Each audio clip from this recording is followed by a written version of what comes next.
చెప్పేసానంటే, నువ్వు నా ప్రాణాన్ని కాపాడేవు, మా నాన్నగారికి చెప్పి నిన్ను ఏదైనా పని ఇప్పిస్తానని చెప్పేసి రాజుగారి దగ్గరికి కొడుకుని తీసుకొని ఇతన్ని కూడా గోపిని తీసుకెళ్ళి నాకు రక్షణగా నువ్వే ఉండాలి నా పక్కన అని చెప్పేసి మంచి పనిని అప్పచెప్తాడనమాట.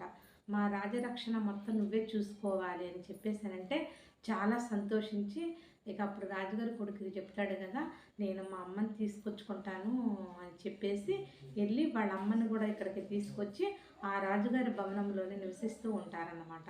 చూశారుగా ఫ్రెండ్స్, ఇది దురదృష్టంలో అదృష్టం అంటే అతని మంచితనానికి అదృష్టమే కలిసి వచ్చిందనమాట.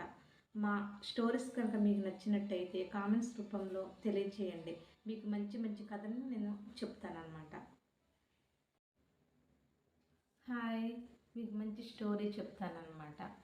ఒక వ్యక్తికి నలుగురు భార్యలు ఉన్నారన్నమాట. అయితే నలుగురు భార్యలకి అంటే చిన్న భార్య అంటే అతనికి చాలా ఇష్టం అన్నమాట. అయితే అతను ఏం చేస్తాడంటే చిన్న భార్యకి పెద్ద భార్యని అంటే ఇష్టం ఉండదని అలా ముగ్గురికి చెప్పుకుంటూ వస్తాడనమాట. అయితే చిన్న భార్య అంటే చాలా ఇష్టం, మూడో భార్య అంటే కొంచెం ఇష్టం, రెండో భార్య అంటే ఇంకా ఇష్టం, మొదటి భార్య అంటే అసలు ఇష్టం లేదని చెప్తాడనమాట. కానీ మొదటి భార్య చాలా బాధపడిద్ది అనమాట. అయితే ఈలోగా కొంతకాలం గడిచిపోయిన తర్వాత అతనికి ఆరోగ్యం పాడైపోయింది అనమాట. చనిపోయే స్థితిలో ఉంటాడు. అప్పుడు అతను అంటాడు కదా, ముగ్గురు భార్యని పిలిచేసి అసలు నేనంటే ఈ నలుగురు భార్యలకి నేనంటే ఎవరంటే ఇష్టమో అని ఆలోచించి వీళ్ళకు ఒక పరీక్ష పెట్టాలని అనుకొని నలుగురు భార్యని పిలుస్తాడనమాట. పిలిచినప్పుడు నాలుగో భార్యని అడుగుతాడు కదా, నేను చనిపోయే స్థితిలో ఉన్నాను, నాకు తెలుస్తుంది, నేను చనిపోయేటప్పుడు నువ్వు కూడా నా వెంటే రావాలి, ఎందుకంటే నీ కష్ట సుఖాలు నేను అన్నీ చూసుకున్నాను, నువ్వంటే నాకు అంత ప్రేమే అని చెప్పేసానంటే ఆ భార్య నాలుగో భార్య అంటది, ఇదెక్కడ నిడ్డూరం అండి, నువ్వు చనిపోతే నీ ఎంపడ నేను రావటమేంటి, నేనైతే వెళ్ళిపోతాను అని అంటది. రెండో భార్య కూడా అలాగే అంటది అనమాట. మూడో భార్య అంటది, మీ పనులన్నీ చేసేసి ఆ కార్యక్రమాలన్నీ అయిపోయిన తర్వాత నేను కూడా వెళ్ళిపోతానని అంటదనమాట. ఇక ఫస్ట్ భార్య అంటది కదా, మొదటి భార్య, నీతోనే ఉంటానండి, మీరు నన్ను ఎంత వద్దనుకున్నా సరే మీరంటే నాకు చాలా ఇష్టం, మీ ప్రాణంతో పాటు నా ప్రాణం కూడా పోయేలా చేయండి, మీతో పాటే నేను కూడా. హాయ్, ఒక స్టోరీ అనమాట. ఒక వృద్ధురాలని ఒక పెద్ద ఆవిడ ఉండేదన్నమాట. ఆవిడ ప్రతి క్షణం శ్రీకృష్ణుడిని తలుచుకుంటూ ఉండేది. ఏ పని చేసినా కృష్ణ కృష్ణ అంటూ పనిచేస్తూ ఉండేది. అయితే చెత్త పారేసుకుంటా కూడా అప్పుడు కూడా కృష్ణ కృష్ణ అంటది. ఈలోగా నారద మహర్షి నడుచుకుంటూ వెళ్తాడు.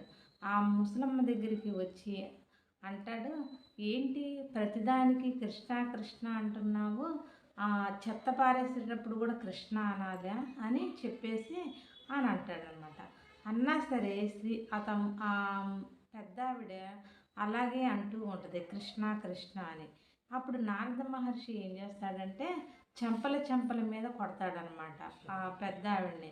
అలా కొట్టినప్పుడు అప్పుడు కూడా కృష్ణ కృష్ణ అని అంటున్నాయి ఉంటుంది. ఈలోగా అసలు ఎందుకు కృష్ణ కృష్ణ అంటుంది అని ఈ ఆలోచన తెలుసుకోవడానికి ఆ నారద మహర్షి శ్రీకృష్ణుడి దగ్గరికి వెళ్తాడనమాట. అక్కడికి వెళ్ళేసరికి శ్రీకృష్ణుడు ఇలా చెంపలు పట్టుకొని కూర్చొని ఉంటాడు.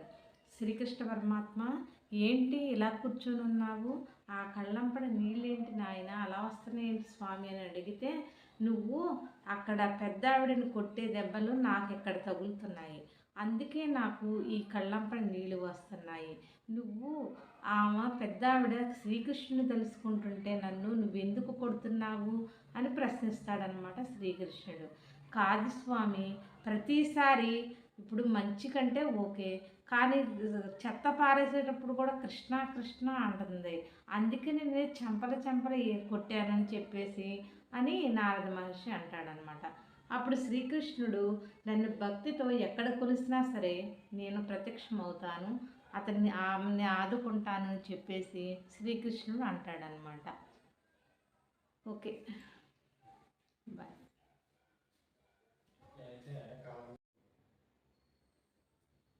హాయ్, మీకు ఒక మంచి కథ చెప్తానమాట. ఆ కథ పేరు ఏమిటంటే బ్రతుకు బొంగరం అనే కథని మీకు వివరిస్తానమాట. అయితే ఆ కథ పేరు ఇది అనమాట.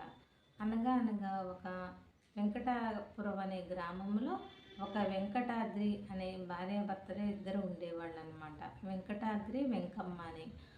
అతనికి వాళ్ళిద్దరికి భార్యాభర్తలకి ఒక కొడుకు పుడతాడు. పుట్టిన తర్వాత ఇంత వాళ్ళని అంత వాళ్ళని చేసి పెద్దవాళ్ళని చేసిన తర్వాత అతను పట్టణానికి వెళ్ళి బాగా సంపాదించి అక్కడ ఉంటూ ఉంటారు. ఇక్కడ తండ్రి అకస్మాత్తుగా చనిపోతాడు. తల్లి ఒక్కతే ఉంటూ ఉంటుంది. తల్లి పేరున ఒక ఇల్లు స్థలము ఉంటుందన్నమాట, పొలము. అయితే ఈలోగా వీళ్ళు పట్టణంలో ఉంటూ అద్దెంట్లో ఉంటూ ముగ్గురు పిల్లలు, అతనికి కొడుకు కూడా ముగ్గురు కొడుకులు అన్నమాట. ఇద్దరు కొడుకులు ఒక కుమార్తె. అయితే అలా పిల్లల్ని పెద్దవాళ్ళని చేసేసి చదువుకొని జాబులు చేస్తూ ఉంటారన్నమాట. చేసిన తర్వాత ఈలోగా వాళ్ళకి డబ్బులు చేతిలో ఉండమన్నమాట. ఇద్దరు భార్యాభర్తలు ఏమనుకుంటారంటే, ఏమయ్యా మనకి అక్కడ ఒక ఇల్లు మళ్ళీ పొలం ఉంది కదా, మీ అమ్మని తీసుకొచ్చి ఇక్కడ ఉంచుకుందాం మనము, ఆ పొలమును ఇల్లు మన పేరున రాస్తుంది, అప్పుడు దాన్ని వచ్చి అమ్మేసిన ధనంతో మన కూతురి పెళ్లి చేయొచ్చు మనం అని చెప్పేసి ఇద్దరు అనుకుంటారు. అనుకొని ఒకరోజు ఏం చేస్తారంటే తల్లి దగ్గరికి వచ్చి, అమ్మ నిన్ను పట్టణానికి తీసుకెళ్తాము రా, నిన్ను చాలా బాగా చూసుకుంటాము అని చెప్పేసి మాయ మాటలు చెప్పి తల్లిని పట్టణానికి తీసుకెళ్తారు. తీసుకెళ్ళిన తర్వాత అక్కడ కొన్ని రోజులు అత్తగారిని కోడలు బాగానే చూసుకుంటుంది అన్నమాట. కోడలు ఏమంటుంటుందంటే, అత్తగారి ముందు ఇక్కడ పట్టణం అంటమే కానీ అత్తయ్య, ఇక్కడ చాలా ఖర్చులు ఉంటాయి, మనం ఉండేది కూడా ఇది అద్దెల్లే,